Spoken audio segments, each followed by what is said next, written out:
안녕하세요. 저는 혼자 세 자녀를 기르고 있는 40대 여성입니다. 외롭던 제가 남편을 만나서 사랑만 보고 가정을 꾸렸는데 그런 남편이 오랜 병마를 이기지 못하고 떠난 뒤로 저는 완전히 외톨이가 된 심정이었어요. 남편 잃고 과부되어서 아직 대학도 못 들어간 아이 셋을 혼자 기르려니 갑자기 막막해지고 눈앞이 깜깜해지더라고요. 사람이 궁지에 몰리면 평소에 안 하던 짓을 하게 되는 건지 저는 생각에도 없던 재혼을 결심하게 되었습니다. 그리고 그 일로 겪지 않아도 되었을 일까지 겪게 되는 바람에 이렇게 사연까지 보내게 되었네요. 저는 남편이 없으면 세상에 혼자나 다름없는 사람이었어요. 친정 부모님은 제가 결혼하기 전에 일찍 세상을 떠나셨고 외로웠던 제게 손을 내밀어 주었던 유일한 사람이 저희 남편이었어요. 그렇게 남편을 만나 사랑을 배웠던 저는 그 사람과 결혼을 하고 슬아에 자식 셋을 낳으며 행복한 가정을 꾸렸습니다. 요즘에는 둘만 낳아도 다둥이라 그러던데 없는 살림에 셋까지 낳았으니 저희 금슬이 부족하진 않았던 모양이에요. 셋을 키울 만큼 넉넉한 형편은 아니었지만 그래도 저희는 참 열심히 살았습니다. 나는 못 먹어도 애들 입에 들어가는 것만 봐도 행복했던 저희였습니다. 늘 돈이 빠듯해서 힘들었지만 그래도 저는 아이들과 남편을 보면 늘 마음이 넉넉했어요. 남편과 저는 참 사이가 좋았고 자식들이 건강하게만 자라주면 더 걱정이 없을 사람이었죠. 그런 저희 가족이 어려워지기 시작한 것은 남편이 아프고 나서부터였습니다. 큰애가 초등학교 입학하던 해에 남편이 갑자기 쓰러져 버렸어요. 원인 불명의 불치병 진단을 받으며 그 후로 남편은 환자가 되었습니다. 불치병이다 보니 딱히 치료법도 없고 제가 할 수 있는 일도 없었어요. 그 후 남편은 꼼짝없이 누워 와병 생활을 시작하게 되었고 남편 대신 집안의 가장은 제가 되어야 했습니다. 아직 막내가 겨우 3살이라 한창 손이 많이 갈 나이였는데도 저는 그런 아이들을 두고 일을 다닐 수밖에 없었습니다. 그나마 근처에 사시던 시어머니가 아이들을 대신 봐주셔서 다행이었죠. 그렇게 저는 낮이면 일을 다니고 밤이면 아픈 남편의 간호를 해야 했습니다. 그러다 보면 매일 잠이 부족할 수밖에 없었고 하루 종일 밤을 새는 날도 부지기수였어요. 아픈 남편을 병원에 맡기면 저도 편하겠지만 그 비싼 병원비를 감당할 수도 없었고 제 스스로도 아픈 남편을 병원에 외롭게 방치하기가 싫더라고요. 그래서 저는 미련하게 고생을 자처하며 혼자 모든 것을 감당해야 했습니다. 그래도 전 남편이 제 곁에 있어만 준다면 어떤 고생도 견딜 수 있었습니다. 언젠가 방법이 생겨 일어날지 모른다는 희망도 있었죠. 하지만 그런 남편은 오래 버티지 못하고 제 곁을 떠나버렸습니다. 병이 생기고 겨우 8년 만의 일이었습니다. 못해도 10년은 채웠으면 싶었던 제 작은 소망은 결코 이루어질 수 없었네요. 그 사이 큰애는 어느덧 중학생이 되었고 작은 애들도 자기들끼리 알아서 철이 들어 있었어요. 그동안은 저도 남편 걱정에 애들에게 미처 신경을 쏟지 못했는데 남편이 떠나고 나니 방치되었을 아이들에게 너무 미안하더라고요. 그리고 당장 그 아이들을 어떻게 키워야 할지 막막할 따름이었습니다. 다행인지 불행인지 남편 앞으로 조금의 보험금이 나왔어요. 1억이 채 안 되는 돈이었지만 그래도 저희에게는 무척 큰 돈이었죠. 저는 시어머니와 그 돈을 나누려 했지만 어머니는 한사코 거절하시며 제게 남편의 유산을 전부 양보하셨습니다. 내가 해준 것도 없이 그 돈을 어떻게 받겠니? 오히려 내가 너한테 더 해주면 해줬지 그 돈을 받지는 못하겠다. 그러니까 나한테 미안해하지 말고 그 돈 가지고 어떻게든 살궁리 해봐라. 그리고 너도 이제는 마음 편히 먹고 새 출발이라도 하렴. 그동안 우리 진혁이 챙겨줘서 늘 고맙고 미안했다, 애미야. 그 후 저는 잘 살아보겠다는 다짐으로 남편의 보험금으로 작은 가게를 차리게 되었습니다. 아무래도 회사 생활하는 것보다는 자영업이 돈을 더 잘 벌 수 있지 않을까 했거든요. 예산이 빠듯하기도 하고 별 기술은 없다 보니 대단한 가게를 차릴 순 없었지만 아는 지인의 도움으로 작은 판매점을 차리게 되었습니다. 그게 제가 가진 돈으로 할 수 있던 최선이었어요. 당장은 이렇게 시작해서 장사를 익히고 점점 더 가게를 늘리면 될 거라 생각했지만 장사는 제 생각보다 쉬운 일이 아니었습니다. 물론 월급 받던 시절보단 조금 나았지만 그래도 이 돈으로는 자식 셋 대학은 못 보내겠다 싶더라고요. 이제 애들 학원도 보내야 하고 애들이 클수록 드는 돈이 많은데 나 혼자 자식 셋을 어떻게 키워야 할지 걱정이었습니다. 그런 와중에 제가 가게세를 드리던 건물주 사장님이 제게 다가오셨습니다. 제가 남편 없이 사는 걸 어찌 아셨는지 저한테 이성적인 호감을 보이시더라고요. 저보다 8살 많은 50살 사장님은 심지어 결혼 한 번 안 한 노총각이었어요. 돈도 있고 자식도 없는 분이 왜 자식 셋 딸린 과부한테 그러실까 싶어 처음에는 거절 의사를 내비쳤지만 자꾸만 다정하게 저를 챙겨주시는 사장님께 저도 모르게 마음이 갈 수밖에 없었습니다. 결국 차 한 잔, 밥 한 번 하고 나니 점점 가까워질 수밖에 없었어요. 재혼 생각도 별로 없었을 뿐더러 남편이 죽은 지 이제 겨우 1년이라 이러면 안 된다 싶다가도 저희 아이들을 챙겨주고 제 안위를 걱정해주는 그 사장님께 고마웠던 것도 사실이었어요. 제가 연애에 욕심이 있어서 그랬던 건 아니었습니다. 애초에 연애가 하고 싶었더라면 꼭 그 사장님이 아니어도 됐겠죠. 저는 다른 것보다도 제 아이들이 걱정이었어요. 한창 아빠가 필요할 아이들에게 좋은 아버지가 필요하다 생각했거든요. 그리고 사장님이 그런 좋은 아버지가 되어줄 수 있을 거라 생각했습니다. 사장님은 전에도 저희 아이들에게 용돈을 쥐어주시고 잘해주셨어요. 만남을 시작한 뒤로는 저보다 아이들 생각을 더 하는 것 같았죠. 미연씨, 나는 이 나이에 늦둥이 볼 생각도 없고 자식 욕심 없어요. 그냥 미연씨랑 아이들에게 좋은 가족이 되어주고 싶을 뿐입니다. 미연씨가 아이들 때문에 재혼을 망설이는 걸 알지만 나 맡겨만 주면 정말 좋은 아빠 할 자신 있습니다. 애들이 유학 가고 싶다면 보내주고 비싼 학원, 학용품 다 부족함 없이 해줄 수 있습니다. 애들이 다들 재능도 많고 똘똘한데 형편 때문에 그런 재능 썩히면 아깝지 않겠어요? 그런 말에 결국 저는 사장님과 결혼을 결정할 수밖에 없었습니다. 하지만 재혼을 결심하고 나니 문득 시어머니가 걱정이 되었습니다.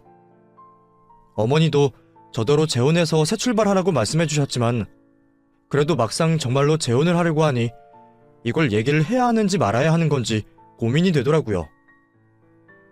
당연히 말씀드리는 게 맞다는 걸 알면서도 솔직히 쉽게 입이 떨어질 것 같진 않았습니다. 죽은 남편의 어머니 앞에서 제가 남편 잊고 새 출발을 한다는 얘기를 어떻게 할 수 있을지 도저히 모르겠더라고요. 하지만 결국 저는 굳은 마음을 먹고 시어머니를 뵙기로 했습니다. 마음을 굳게 먹고 전화를 드리면서도 한마디 한마디가 부담스러웠습니다. 평소 같았으면 어머니 댁으로 찾아뵈었을 텐데 얘기가 얘기이다 보니 밖에서 만나야겠다 싶었어요. 그래서 저는 핑계를 대며 약속을 잡을 수밖에 없었습니다. 그래도 제 시어머니셨던 분이니 직접 찾아뵙고 얘기를 드리는 게 맞다고 생각하면서도 앞으로 재혼을 하면 어머니와 이렇게 만날 수 있을까 싶은 생각에 또 마음이 괜히 복잡해지더라고요. 아이들 때문에라도 어머니와 연락을 끊을 수 없을 텐데 그렇게 되면 새 시어머니가 그걸 좋아하실지 괜히 벌써 눈치가 보였죠. 그런 복잡한 생각을 하다 보니 어느새 어머니가 약속 장소로 도착을 하셨어요. 저를 보며 반가워하시는 어머니의 얼굴을 보자 저는 더 마음이 불편했습니다. 아무리 속이 넓은 사람이라 해도 며느리가 재혼을 한다는 걸 좋아할 사람이 몇이나 있을까 싶었어요. 그래서 저는 시어머니에게 지은 죄도 없이 괜히 죄스러운 마음이었습니다. 그런 얘기를 꺼내려고 하면서 식사 대접한다는 핑계로 어른을 불러낸 것도 죄송하고 남편은 병을 앓다가 고생만 하다가 떠났는데 나만 행복하게 새 출발을 한 것처럼 생각하실까봐 민망하기도 했죠. 어머니, 드릴 말씀이 있다고 했었잖아요. 그래, 무슨 일이니? 무슨 말이길래 이렇게 뜸을 들여? 어머니가 전에 저한테 새 출발하라고 말씀하셨던 것 기억하세요? 애들 아빠 떠나고 저한테 늦기 전에 새 출발해서 애들한테도 좋은 아빠 만들어주라고 하셨잖아요. 그렇지, 내가 그랬지. 근데 그 얘기를 지금 갑자기 왜 꺼내는 거니? 너 설마 오늘 하겠다는 얘기가 그 얘기였니? 죄송해요. 그렇게 됐어요, 어머니. 제가 재혼 얘기를 꺼내자 어머니는 꽤 충격을 받으신 눈치셨습니다.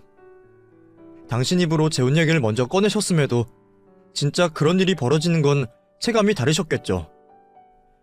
시어머니가 쌍수 들고 반기실 거라는 생각은 안 했지만 그래도 그런 반응을 보이시니 저는 괜히 더 고개가 숙여졌습니다. 제가 더 이상 말도 잇지 못하고 고개를 테이블에 쳐박고 있자 어머니가 조심스럽게 제 손을 끌어다 잡아주셨어요. 애미야, 고개 들어라. 네가 나한테 뭐 잘못한 거라도 있니? 왜 죄인처럼 고개를 숙이고 그래? 죄송해요, 어머니. 어머니한테는 정말 면목이 없습니다. 그 순간 저는 어머니의 따뜻한 손에 그만 눈물이 터졌습니다. 네가 죄송할 게 뭐가 있니? 애초에 새 출발하라고 먼저 말했던 것도 나고, 네가 재혼하면 안 되는 법이라도 있냐? 나도 순간 놀라서 그런 거지 너를 탓할 생각은 없다. 오히려 나한테 말이라도 해줘서 고마울 따름이지. 그러게 네가 한참 뜸을 들이기에 무슨 어려운 얘기를 하려나 했더니 네가 이 얘기 꺼내기까지 얼마나 고민이 많았겠니? 내가 너한테 이런 부담을 줄 알았으면 진작 너랑 인연 끊고 살 것을. 노인네가 괜히 명줄만 길어서 아들 고생만 시키다 보내놓고 이젠 혼자된 며느리까지 괴롭히고 있었구나. 어머니도 저도 서로 잘못한 건 없다는 건 알면서도 각자 서로에게 죄책감이 있을 수밖에 없었습니다. 그 마음을 모르지 않아서 그런 건지 더 미안하고 조심스러울 수밖에 없었어요. 저도 많이 고민해보고 선택한 일이에요. 저 하나 잘 살겠다고 그런 것도 아니고 아이들 위해서 어쩔 수 없었어요. 애들 아빠한텐 미안하지만 저도 살아야 하니까요. 그래, 그렇지. 내가 네 마음을 왜 모르겠니? 산 사람은 살아야지. 언제까지 죽은 사람한테 미안해하겠어. 그리고 너는 미안해할 것도 없지 않니? 네가 그동안 진혁이한테 한 게 얼만데. 나야말로 미안할 따름이고 이제라도 네가 편해졌으면 좋겠구나. 그렇게 말씀해 주셔서 감사해요, 어머니. 그래, 그러니까 이제는 미안한 것도 없었으면 좋겠다. 네가 행복해진다는데 누구 눈치를 보겠니? 그나저나 결혼할 사람은 괜찮은 사람이냐? 그분이 제 가게에 건물 주셨는데 어쩌다 보니 오고 가다 인연이 되었네요. 나이는 저보다 많은데 아직 한 번도 결혼도 안 해봤고 그래서 그런지 사람이 나이에 비해 순진하기도 한 것 같아요. 서툴고 그런 모습이 마음에 들고 사람이 착한 것 같아요. 자기 건물 가지고 있으니 경제력도 있고 저희 애들한테도 잘하려고 해요. 자기는 자식 욕심 없다고 저희 애들만 보고 살겠다고 하더라고요. 늦장가 들면서 욕심 없기 쉽지 않은데 참 고마운 분이구나. 그래, 애민이가 좋은 사람을 고른 것 같구나. 아이고, 내 정신 좀 봐. 이젠 애미라고 하면 안 되는 건데. 미안하다, 미연아. 아니에요, 어머니. 그냥 전처럼 대해주세요. 저는 괜찮아요. 우리가 괜찮다고 그쪽에서도 괜찮겠니? 이제 우리가 고부관계도 아니고 고칠 건 고쳐야지. 네가 새 출발하겠다는데 내가 괜히 회방 놓을 생각도 없고 내가 진심으로 축하해주려면 그렇게 하는 게 맞지. 그러니 앞으로는 나한테 연락도 말고 너 편한 대로 남들 눈치 보지 말고 살아라. 이 말은 정말 진심이야. 어머니 입장에서도 저의 재혼 얘기가 당황스러우셨을 텐데 결국 축하해주시며 좋게 말씀해주시는 게 저는 참 감사했습니다. 재혼하라고 했다가도 정말 재혼하겠다고 하면 난리피는 시어머니들이 많으시다는데 역시 저희 어머니는 그런 분은 아니라고 생각했어요. 그런 어머니 덕분에 저도 한결 마음이 가벼워졌습니다. 이제는 제 인생을 찾으라는 어머니의 말처럼 저도 죽은 남편에 대한 죄책감을 덜고 아이들과 다 같이 행복해질 수 있는 길을 떠나겠다 마음먹었어요. 그리고 재혼이 저희 가족에게 행복을 가져다 줄 거라 생각했습니다. 시어머니께 재혼 말씀을 드리고 저는 본격적으로 재혼 준비를 시작하게 되었습니다. 사장님과 함께 예식장도 보러 다니고 바쁘게 지내던 어느 날 시어머니에게 연락이 찾아왔습니다. 저희가 만나고 한 달이 조금 넘었는데 그 사이에 연락이 찾아온 건 처음이었어요. 어머니는 제게 할 말이 있다며 급하게 약속을 잡으셨고 저는 한 달 전 그날처럼 시어머니를 만나러 카페로 향했습니다. 어머니는 약속 시간보다 한참 일찍 카페에 나와 계셨는지 이미 자리 앞에 놓인 차가 절반쯤 사라진 상태였습니다. 그리고 어머니는 왠지 많이 긴장이 되어 보이셨어요. 어머니, 저 왔어요. 그래, 나와줘서 고맙구나. 근데 어머니, 무슨 일 있으세요? 안색이 좀 나빠 보이세요. 아, 아니다. 그냥 요즘 잠을 좀 설쳐서 그래. 하실 말씀이 있으시다고 하셨죠? 그래, 내가 너한테 할 말이 있는데 말이다. 이 얘기를 꺼내면 네가 어떻게 들을지 모르겠구나. 무슨 말씀인데 그러세요? 그냥 편하게 하세요, 어머니. 미연아, 너 이 결혼 꼭 해야겠니? 안 하면 안 되겠니? 부탁이다. 예? 갑자기 그게 무슨 말씀이세요? 결혼을 하지 말라뇨. 어머니 한 달 전에는 분명 저 응원해 주신다고 하셨잖아요. 그때 얘기 다 하셔놓고 갑자기 왜 이러세요? 한 달 사이 마음이라도 바뀌셨는지 갑작스럽게 제 재혼을 반대하시는 어머니의 말씀에 저는 당황스러울 수밖에 없었습니다. 분명 저를 축하해 주시는 거라 생각했는데 사실은 그게 아니셨던 건지 왜 제 재혼을 하지 말라는지 그 이유라도 듣고 싶었죠. 이유가 뭐예요? 그때는 분명히 재혼해서 제 인생 찾으라고 하셔놓고 한 달 만에 마음이 바뀌신 이유가 있으실 거 아니에요. 글쎄, 그냥 아직은 좀 이르지 않나 싶기도 하고 내 생각에는 네가 좀 더 천천히 신중하게 생각해보면 어떨까 해서 말이다. 어머니 입장은 이해하지만 저도 이미 충분히 생각하고 내린 결정이에요. 너는 애들 생각해서 그런다고 하지만 애들이 정말 네 재혼을 원하겠니? 애들 때문에 재혼하겠다는 자체가 말이 안 되지 않나 싶어서 말이다. 애들 때문도 있지만 솔직히 저도 원해요. 저도 이제는 좀 편해지고 싶어서요. 저 애들 아빠랑 결혼하고서 고생 많이 했어요. 그전에도 아등바등 살았지만 남편 쓰러지고 나서부터는 결혼 생활 절반을 저 혼자 가장 노릇하고 엄마 노릇하고 살았어요. 한때는 남편이 언젠가 좋아질 거라는 희망도 있었어요. 그럼 그땐 나 혼자 고생도 끝나겠지. 우리도 행복해지겠지. 근데 결국 남편 먼저 보내고 저는 이제 또 혼자예요. 근데 제가 대체 언제까지 혼자 고생하며 살아야 해요? 쉽게 내린 재혼 결정이 아니었는데 어머니가 반대하신다는 게 이해가 되지 않았습니다. 솔직히 말하면 너무 서운했고 심지어 화가 나기까지 했어요.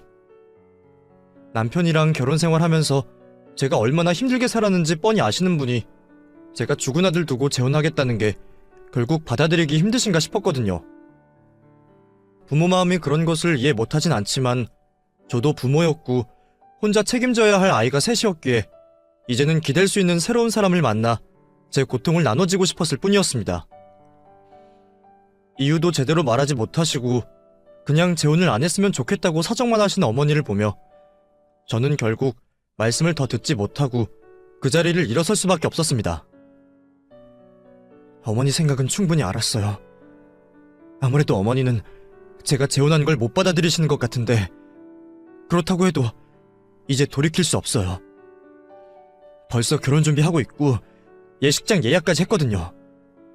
어머닌 반대하시더라도 저희 애들은 결국 제 편일 거예요. 어머니가 못 받아들이시겠다고 하면 어쩔 수 없지만 이제 와서 제가 어머니 말씀을 따라야 할 이유도 없잖아요. 제가 말을 하고도 너무 매정하다 싶었지만 당시에는 저도 모르게 그런 말이 나가더라고요. 친정 부모님이 계셨더라면 분명 제 재혼을 환영해 주셨을 텐데 어머니가 재혼을 반대하신다는 게 결국 시어머니는 남일 수밖에 없구나 싶은 생각에 더 비참했습니다. 결국 그날 저는 시어머니와 다시는 볼 수 없겠구나 생각하며 앞으로 시어머니의 연락을 피해야겠다 생각했습니다. 하지만 어머니는 또 며칠 뒤 제게 연락을 하셨고 제가 전화를 받지 않자 기어이 가게까지 저를 찾아오셨습니다. 기껏 오신 분을 문전박대할 수도 없어서 마지못해 가게로 드렸지만 솔직히 마음은 편하지 못했어요. 내가 재혼하는 게 이렇게나 싫으실까 싶어서 서운한 마음이 점점 분노로 바뀌어갔습니다. 제가 분명히 말씀드렸을 텐데요. 어머니가 반대하셔도 재혼할 거고 어머니가 제 결혼 반대하실 이유 없으시다고요. 근데 여기까지 찾아오셔서 이러시면 저 정말 곤란해요. 어머니 이런 분 아니셨잖아요. 그래도 저를 딸처럼 생각하신다 여겼는데 대체 왜 이러세요? 그래, 나는 너를 내 딸처럼 생각했었다. 아무리 내가 내 배로 낳은 자식이 우선이라고 해도 며느리였던 너를 남처럼 생각하겠니? 나도 그래서 이러는 거야. 네가 좋은 사람 만났으면 내가 이러겠니? 근데 아무리 봐도 그 사람은 아닌 것 같다, 얘야. 그게 무슨 말씀이세요? 어머니가 그 사람 보시기라도 하셨어요? 사장님도 좋은 분이세요. 실은 내가 네 얘기 듣고서 너 몰래 여길 찾아왔었어. 건물 주인이라고 하니까 여기로 오면 만날 수 있지 않을까 싶어서 말이야. 내가 소개를 받을 수 있는 것도 아니고 깊게 관심을 둘 순 없지만 그래도 내 눈으로 봐야겠다 싶었단다. 저와 재혼할 사람이 궁금해서 직접 찾아오기까지 하셨다는 어머니의 말에 저는 깜짝 놀랄 수밖에 없었습니다. 대체 언제 왔다가 가셨는지 왜 그렇게까지 하신 건지 당황스러웠어요. 어머니도 이상한 일이라는 건 아셨는지 그래서 저번 만남에서 저한테 솔직하게 말씀을 못 하셨나 봅니다. 어머니는 제가 괜찮은 사람이랑 결혼하는 건지 걱정되어 그러셨다고 하지만 재혼을 반대하시는 걸 보니 그 상황이 그렇게 좋게 받아들여지지 않더라고요. 직접 얘기를 나눠본 것도 아니고 먼발치서 잠깐 본 걸로 사람을 어떻게 알 수 있나 싶었습니다. 내가 보기에 그 사람은 영 아닌 것 같다. 인상이 너무 안 좋았어. 너는 그 사람이 착하고 순하다고 했지만 내가 보기에는 그런 사람이 아니야. 물론 너한텐 잘해줬겠지만 그게 실체인지는 모르는 거 아니냐. 처음부터 자기 본 모습 다 까보여주는 사람이 흔하진 않잖니. 내가 보기에는 아무래도 뭔가 있는 사람 같다. 잠시 보긴 했지만 그 잠깐 사이에 사람이 얼마나 무정한지 알겠더구나. 특히나 아랫사람들 대하는 게 무례한 걸 보면 너한테도 나중에 어떻게 할지 모르는 거 아니니? 그거야 화가 나는 일이 있을 수도 있고 그것만 보곤 모르는 거잖아요. 그래도 너보다는 내가 사람 보는 눈이 더 있지 않겠니? 나도 그동안 살면서 산전수전 다 겪었다. 이제는 웬만한 사람들은 몇 마디만 나눠봐도 알만해. 사람은 얼굴이나 행동에 그 사람의 인생이 엿보이는 법이야. 괜히 관상이라는 게 있는 게 아니잖니. 더군다나 50이나 되었으면 자기 인생 절반 이상이 묻어있을 텐데 그럼 그 인상을 그냥 무시할 수 있겠니? 지금이야 네 앞에서 애들 앞에서 웃는 낯만 보여주겠지만 그런 사람이 돌변하면 무슨 짓을 할지 모르는 거야. 그러니까 그 사람이 어떤 사람인지 제발 한번 알아보기라도 해라. 인상이 나쁘다니, 뭔가 있는 것 같다니, 도통 이해하지 못할 말만 하시던 어머니는 기어이 저더러 그 사람의 뒷조사까지 시키셨습니다. 재혼을 하는 데 있어서 신중해야 할 건 맞지만 그렇다고 불법적으로 뒷조사까지 해야 하는 건지 저는 어머니가 너무 과하다 싶었어요. 그래서 저는 알아서 하겠다며 기분 나쁜 내색을 숨기지 않고 어머니를 돌려보낼 수밖에 없었죠. 하지만 한 번 들은 얘기가 쉽게 무시가 안 되는 건지 저는 시어머니의 말씀을 자꾸 곱씹을 수밖에 없었습니다. 사실 저도 어머니가 괜히 억하심정에 그러실 분이 아니다 싶긴 했었거든요. 처음에는 전 시어머니가 너무 과한 간섭이지 않나 싶어 기분이 상했던 저도 어쩌면 정말 어머니가 제 걱정이 되어 그러실 수도 있다는 생각이 들었습니다. 그렇다고 불법적인 뒷조사까지 해야 하나 싶어 고민스러울 수밖에 없었지만 돌다리도 두드려보라는 말처럼 재혼에 더 신중할 수밖에 없었던 저는 결국 시어머니의 조언을 받아들일 수밖에 없었습니다. 아무래도 그때까지는 재혼할 남자보다는 10여 년 알고 지낸 전 어머니에 대한 신뢰가 더 컸던 게 아닐까 싶었죠.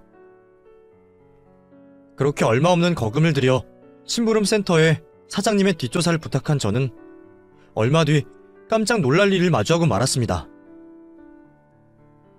사모님이 부탁하신 그분 있잖아요. 그 사장님 보통 아니시던데. 정말 뭐가 나왔어요?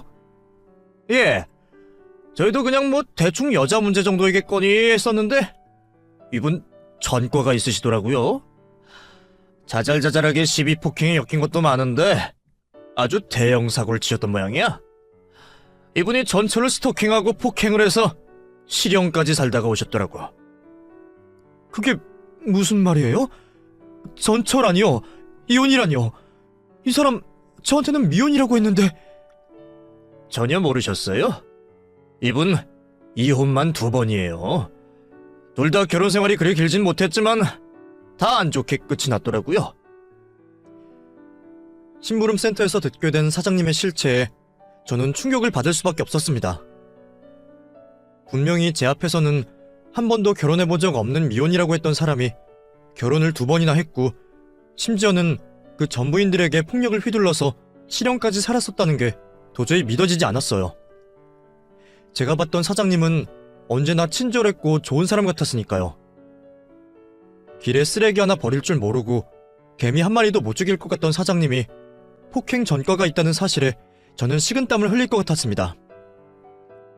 역시 어른들 말 들어서 손해볼 게 없는 건지 어머니는 이런 사실을 진작 눈치채셨을까 싶더라고요.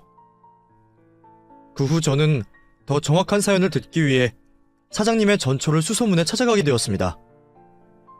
전처가 지방에서 미용실을 운영하고 있다는 소식에 저는 제 가게 문까지 닫고 한달음에 그곳으로 달려갔죠. 저 혹시 최태원 씨라고 아시나요? 누구요? 그 사람을 여기서 왜 찾아요? 사장님의 이름을 꺼내자 확실히 누군지 아는 것 같은 반응에 제대로 찾아왔구나 싶었지만 그 사람 이름만 듣고도 겁에 질리는지 덜덜 떠는 전처의 모습에 저는 당황스러울 수밖에 없었습니다.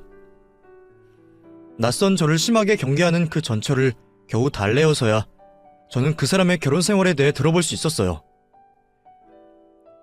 그 사람이랑 재혼할 여자라고요? 네, 재혼하려고 했죠. 근데 이상해서 알아봤더니 나한테 한 얘기가 다 거짓말이더라고요. 노총각이라고 순진한 척하더니 벌써 이혼만 2번 해다가 폭행 전과까지 있다고 하니 놀랐어요. 그래서 더 확실하게 알고 싶어서 찾아왔고요. 원래라면 그쪽 얘기 듣지도 않고 쫓아보냈겠지만 당신도 나 같은 입장이다 싶어서 말해주는 거예요. 그러니까 절대로 최태원 그 인간한테 내 얘기 전할 생각도 말고 나 만나러 왔다는 거 들키지도 말아요. 알겠죠? 당연하죠. 저 여기 온 거는 아무도 몰라요. 더 조심하라는 말이에요. 안 그러면 우리 둘 다 무슨 일 당할지 모르니까. 그렇게 듣게 된 얘기는 제가 심부름센터에서 들었던 이야기보다 훨씬 더 충격적이었습니다. 두 사람 역시 저처럼 임차인과 임대인 사이로 만난 사이였어요.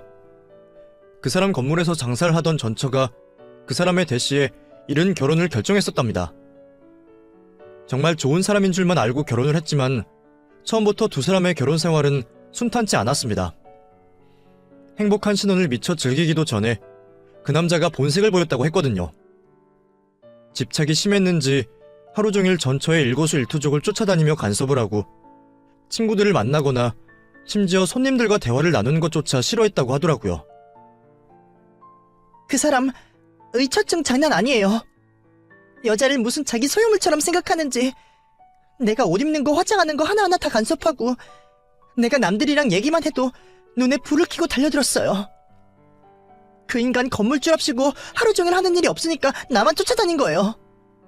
내가 뭐 하나 감시하고 어디서나 지켜보고 있더라고요. 장사하는 사람들 어쩌라는 건지 남자 손님들 머리 만졌다고 가게에 깽판을 치고 뒤집어 엎고 심지어는 나한테 밖에도 다니지 말라고 그러고 감금까지 했었어요. 결국 못 참겠다 싶어서 이혼하자 할 때마다 정신을 잃고 나를 때렸었죠. 그 사람에게 폭행을 당했던 일도 여러 번이었답니다. 처음에는 술에 취해서 사람을 때려놓고는 다음 날이 되면 미안하다고 잘못했다고 싹싹 빌곤 했었대요. 제정신이 아니었다고 잘못했다 그러니까 그 모습에 괜히 마음이 약해져서 용서해준 것도 여러 번이었어요. 그때는 그놈이 폭행 전과가 있는 줄도 몰랐거든요. 그러다가 진짜 안 되겠다 싶어서 이혼 서류를 내밀었더니 그놈이 술에 취해서 소주병을 깨서 휘두르는 바람에 그대로 저 세상 갈 뻔했다고요. 전처는 정말 죽었다가 깨어났었다며 자기 머리 밑에 수술 자국까지 보여주었습니다. 결국 그 일로 경찰까지 달려오고 몇 달간 입원까지 하며 큰 곤욕을 치르고서야 구속된 남편과 이혼을 할 수 있었답니다. 특수폭행 덕에 실형을 받아서 이혼을 할 수 있었지만 이혼하고도 무서워서 내가 다 버리고 여기까지 이사 온 거예요. 나라고 친구 가족 다 버리고 연고도 없는 데서 살고 싶었겠어요? 그 인간 눈에 안 띄는 곳에 숨어 살아야지. 안 그러면 나 정말 죽을지도 모르겠다 싶더라고요. 그 사람이 나와서 해코지라도 하면 나만 골로 가는 거지. 그러니까 그쪽도 하루빨리 벗어나는 게 좋을 거예요. 자식도 있다면서 괜히 내 꼴로면 안 되잖아. 전처는 제게 하루빨리 그 사람과 헤어지는 것이 좋을 거라며 충고를 해주었습니다. 직접 당해본 전처의 말을 듣게 되자 저는 그제서야 현실감이 느껴졌습니다. 우리 아이들에게 좋은 아버지가 되어줄 수 있을 거라 생각했던 사람이 알고 보니 전과까지 있는 쓰레기였다는 사실에 저는 너무 큰 죄책감을 느꼈습니다. 내 인생 펴보려고 그런 것도 아니고 가족들 위해서 이 선택이 맞는 거라 생각했는데 결국 저의 선택이 잘못되었다는 게 참 받아들이기 어려운 일이었어요. 하지만 이제라도 돌이킬 수 있다면 어떻게든 돌이켜야만 했습니다. 그날 저녁 사장님을 만난 저는 조심스럽게 파혼 이야기를 꺼냈습니다. 저 사장님, 우리 결혼 말인데요. 혹시 다시 한번 생각해보면 어떨까요? 뭐? 갑자기 그게 무슨 말이야? 결혼을 다시 생각해보자니. 순간 파혼 얘기에 그 사람의 눈빛이 달라지는 걸 보게 된 저는 더 겁이 날 수밖에 없었어요. 그게 아무래도 애들이 좀 걸려서요. 아무래도 애들이 엄마 재혼을 쉽게 받아들이지 못한 것 같아서요. 그렇다고 이제 와서 파혼을 하는 건 말도 안 되지. 애들이야 데리고 살다 보면 적응할 거야. 근데 정말 그게 이유야? 다른 게 있는 건 아니고? 다른 게 뭐가 있겠어요. 나는 그냥 애들 걱정뿐이지.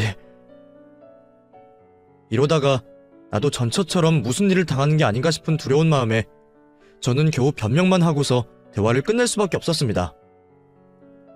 결국 파혼 얘기를 제대로 꺼내보지도 못했죠. 폭력성의 의처증까지 있다는 남자와 어떻게 해야 아무 탈 없이 헤어질 수 있을까 고민하던 저는 혼자서는 도저히 답이 나오지 않아서 결국 시어머니를 찾아갈 수밖에 없었습니다. 저번에 그렇게 매정하게 대하고 이제 와서 도움을 구하는 게 정말 염치 없는 짓이라는 걸 알았지만 주변에 아무도 없는 제가 달리 도움을 구할 곳이 어머니 말고는 생각이 나지 않았어요. 그렇게 어머니를 찾아간 저는 어머니 말씀대로 뒷조사를 했고 그 사람의 전처까지 만나고 왔다며 그동안의 이야기를 전부 들려드렸습니다. 제 얘기를 들으시고는 어머니도 깜짝 놀라셨죠. 그래, 그놈 인상이 딱 그랬었어. 세상에, 그래도 미리 알아차려서 얼마나 다행이냐. 네가 내 말을 들어줄 줄은 몰랐는데 정말 고맙구나. 오히려 제가 죄송하죠. 어머니가 말씀하셨을 때 이해하려 해보기라도 했어야 했는데 당시에는 제가 정말 어머니를 오해했어요. 그래서 이렇게 찾아오는 게 염치없는 건 알지만 저 혼자서 어떻게 해야 할지 도저히 모르겠어요. 그러니까 네 말은 그놈이랑 별탈 없이 무사히 헤어지고 싶다 이거지? 예. 아직은 본 모습을 보여주진 않았지만 제가 파혼 얘기만 꺼냈는데도 당장 저를 잡아먹을 것처럼 눈빛이 달라지는데 정말 섬뜩하더라고요. 그래서 결국 얘기를 확실히 하지도 못했어요. 이런 상황에 어떻게 무사히 헤어질 수 있을까요? 저 정말 방법을 모르겠어요, 어머니. 그래, 그런 놈은 괜히 건드려서 좋을 게 없어.